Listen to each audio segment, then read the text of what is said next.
I Am Nujood, age 10 and divorced, 2009, is the searing, first-person testimony of Nujood Ali, a Yemeni child from an impoverished, rural family, co-written with French journalist Delphine Minoui. The book is not a polished memoir, but a raw, fragmented narrative that channels Nujood's childlike voice to recount her sail into marriage by her father at age 9 to a man in his 30s, the nightly rapes and brutal beatings she endured, and her staggering, solitary act of defiance, escaping to a courthouse to demand a divorce. The authorship is a collaboration of necessity. Minoui structures and translates Nujood's traumatic memories into a coherent, devastating chronology, while consciously preserving the jarring simplicity and visceral horror of the child's perspective. The book sparked global outrage and turned Nujood into an accidental symbol. Yet its unsettling power lies in its refusal to offer a clean redemption arc, instead exposing the crushing cycles of poverty, patriarchal violence, and the limited reach of even a historic legal victory. The before, a childhood already stolen. Nujood's early childhood in a rural Yemeni village is one of poverty and latent dread. Her father, Ali Muhammad al-Adel, is an unemployed, often bitter man. Her mother, struggling with her own powerlessness, is a secondary figure. The family moves to the capital, Sana'a, for a better life that doesn't materialize. The threat of girls is omnipresent. She recalls her father beating her mother. She witnesses the sudden disappearance of her beloved older sister, Haifa, who is married off without warning one day. This is the template. Girls are burdens whose sexuality is a family shame to be managed, and whose bodies are currency. The transaction: you are a wife now. One day, Nujood's father takes her to a remote village. There is no discussion. At age 9, the 10 in the title is slightly rounded. She is presented to a man in his 30s, Faiz Ali Thamer, a motorcycle deliverman. Her father signs the marriage contract. The justification is poverty. The bride price eases the family's debts, and protection, shielding her from potential kidnapping or premarital sex, which would dishonor the family. Nujood is told, "You are a wife now." She is confused, terrified, and misses her mother and siblings. The marriage, a regime of ritualized rape and violence. Taken to Faye's family home, her life becomes a hellish captivity.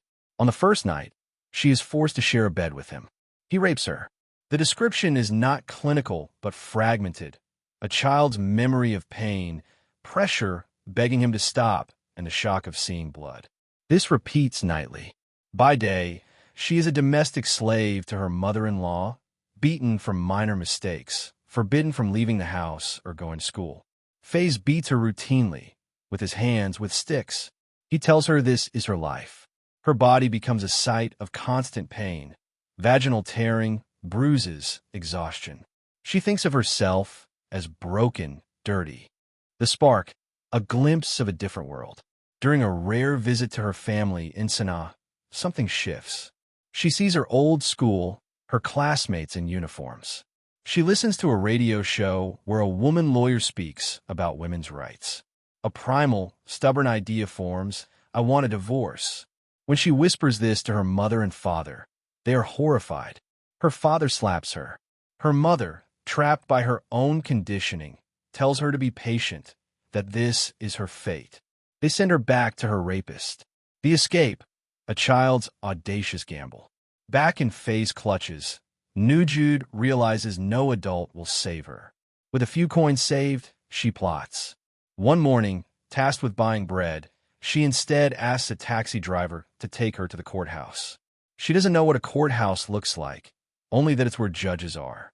She wanders the chaotic halls, a tiny figure in a faded dress and headscarf, until she collapses on a bench, weeping.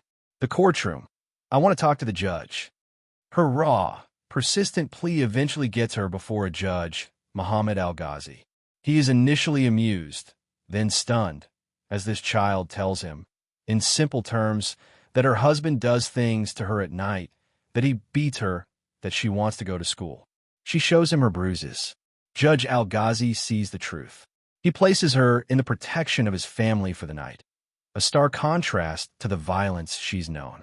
He then takes the unprecedented step of taking her case and connecting her with a fierce female lawyer, Shada Nasser.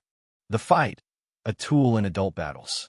The court case becomes a national sensation. Nujood is often confused by the media frenzy. Lawyers, journalists, and activists swarm. Her narrative is shaped by adults. Her lawyer uses her to challenge Yemeni law, which has no minimum age of marriage. Her father, facing pressure, claims he was tricked. Her husband Faiz is grotesque in his defiance, claiming he treated her like a queen and that the marriage was consummated normally. The court proceedings are alienating. Nujood is a pawn in a larger fight, but she holds on to her core truth. She wants out. The victory and the haunting aftermath. The judge grants the divorce. Photographs show a small Nujood, a faint, stunned smile on her face, holding her divorce papers. She is hailed as a hero and a symbol. But the book does not end on a clean victory. Her family is ostracized and pressured to leave their neighborhood. Her father, though publicly shamed, remains a volatile presence. The money from the book deal, which he controls, causes new tensions. Nujood returns to school, but she is a celebrity and an outcast. Boys taunt her, calling her the divorced one. The psychological scars are deep. She has nightmares. She struggles to trust. She is a child who has experienced adult horror, and the gulf between her and her peers is immense. The final, crushing note. Her younger sister, Mona, is also married off by their father. Nujood's revolutionary act did not shatter the system for her own family. The cycle continues. The raw truth of the book. This is not an empowerment fable. It is the story of a child's survival instinct colliding with a patriarchal cage. Her courage was not a noble, conscious act of defiance, but a desperate animal lunge towards freedom. The happy ending is bitterly incomplete. She escaped one man, but remains trapped in the world that sold her. The book's power lies in this uncomfortable honesty. It documents a moment of justice, but also its severe limits and the profound, enduring cost paid by the little girl at its center.